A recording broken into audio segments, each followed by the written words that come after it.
फरमाइएगा, एक तो chief justice कल अपने ओहदे से रिटायर हो रहे हैं, तो उनके फैसलों के हवाले से भी चूंकि बात कर रहे हैं हम कि उनके कुछ बहुत फैसले अच्छे थे जिसे सराहा जाता है, और कुछ फैसले उन पर तनकीद भी की जाती है।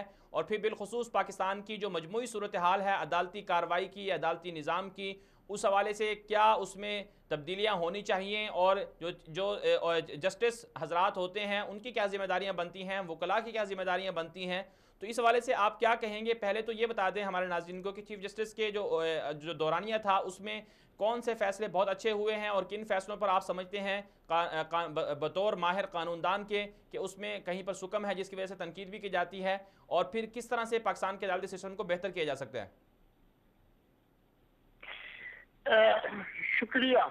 जी असल बात यह है कि जो पाकिस्तान का अदालती निज़ाम है, ये दरअसल हमने अंग्रेजों से मुस्ताद लिया है। जी उन्होंने जाने के बाद हमें एक निज़ाम एक बनाया, सारा अदालती निज़ाम हमारे हवाले किया।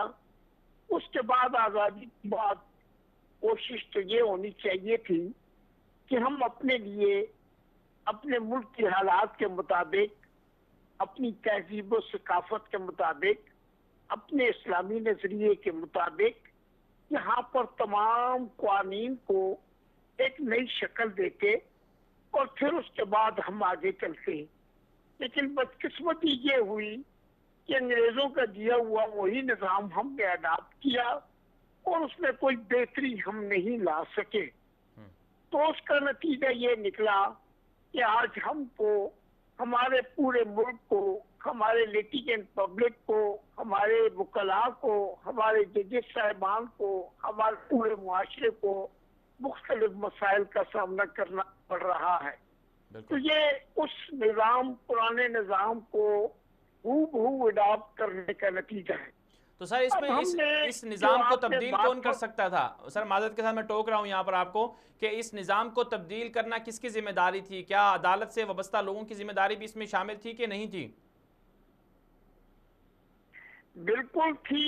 एक जज लॉ होता है जो कि जजेस साहबान अपने प्रेसिडेंट के जरिए से, अपने फैसलों के जरिए से एक नया कानून वजूद में लाते हैं इस हद तक। लेकिन बेसिक जो जिम्मेदारी होती है वो पार्लियामेंट की होती है, वो उन अदारों की होती है जो कि मुल्क के अंदर कानून को नाफिज करते हैं।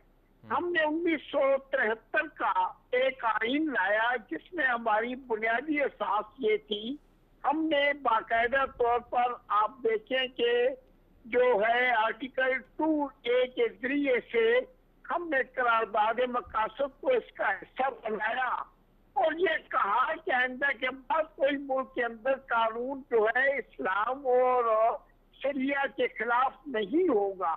और इस पर फिर जो है इस्लामी नजरियाती कौंसिल ने और फेडरल शरीयत कोर्ट ने किसी हद तक काम किया, लेकिन कोई बेहतरी की शक्ल हमें नजर नहीं आ रही है।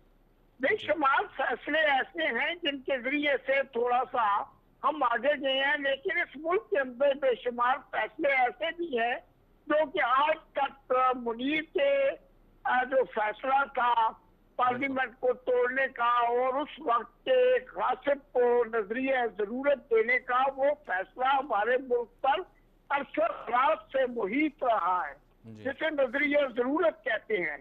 फिर वही नजरिया जरूरत जो है हमने एक केस में उसको खत्म किया और जजिया खान को गासिब करार दिया, लेकिन उसके बाद यही फैसला फिर बेगम नुसरत भुट्टो के केस में दोबारा हम नजरिया जरूरत को अडॉप्ट किया।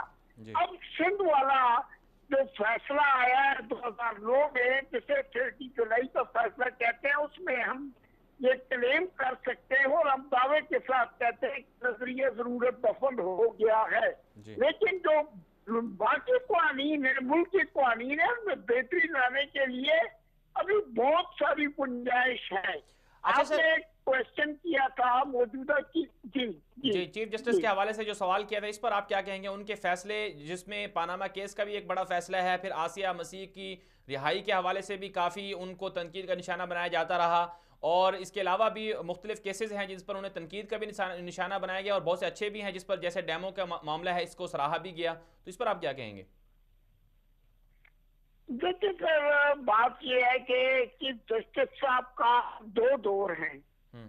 पहला जो 1 साल है उनका, उसमें इतना ज्यादा जुडिशियल एक्टिविज्म नहीं है, हम्म। लेकिन जो दूसरा आखिरी साल है उसमें उनका जुडिशियलिज्म बड़ा नजर आता है। आप पानामा केस का हवाला लें या दीगर केस लें, उसमें हम देखते हैं हमारे, बल्कि हम तो ये कहेंगे कि इसे हम अगर जुडिशियल एक्टिविज्म की बजाय हम इसे कॉन्स्टिट्यूशनलिज्म का नाम दे तो वो ज्यादा बेहतर है।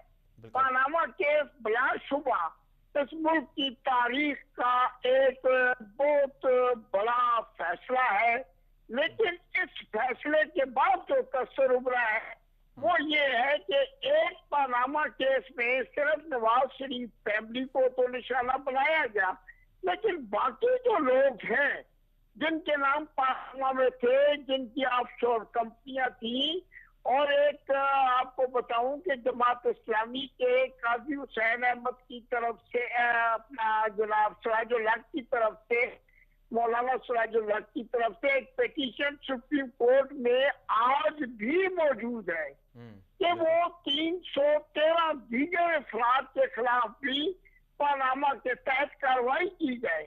तो फिर तो एक तस्कर उभरता है कि इस मुल्क में शायद हमने करप्शन के रूट्स को खत्म करने के लिए एक सिलसिला शुरू किया है, लेकिन यहाँ से तो एक तस्कर है, एक केस को आपने ले लिया, उसके बाद बेशुमार केसेस ऐसे हैं।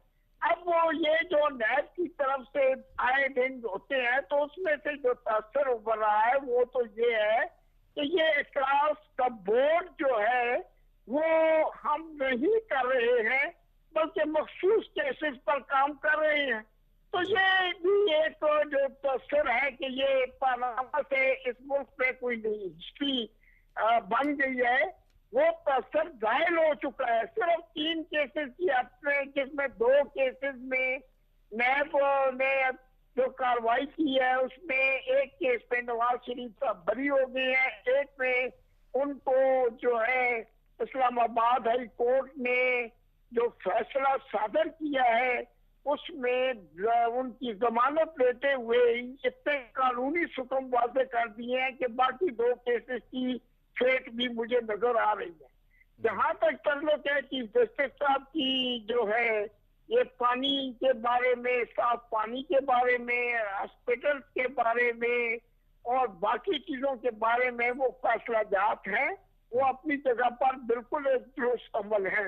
लेकिन एक बात बड़ी इम्पोर्टेंट है कि ये जो मामला डैम वाला है ना, ये मामला हम समझते हैं कि ये उन्होंने अपने हकूक से तजावुज किया है, अपने अख्तियारात से तजावुज किया है, वो पॉलिसी बनाकर हुकूमत को कहते हैं कि इस तरह से किया है। तो फिर एक वाज़ेह तौर पर था और ये सुप्रीम कोर्ट कर सकती थी, लेकिन हम डायरेक्ट अगर सुप्रीम कोर्ट हर मामले में मुदाखलत करेगी तो फिर जो है वो कोई मेरे नुक्ता नजर के मुताबिक, कानून और कानून के मुताबिक ये कोई अच्छा तसर जो है वो नहीं उभरता है।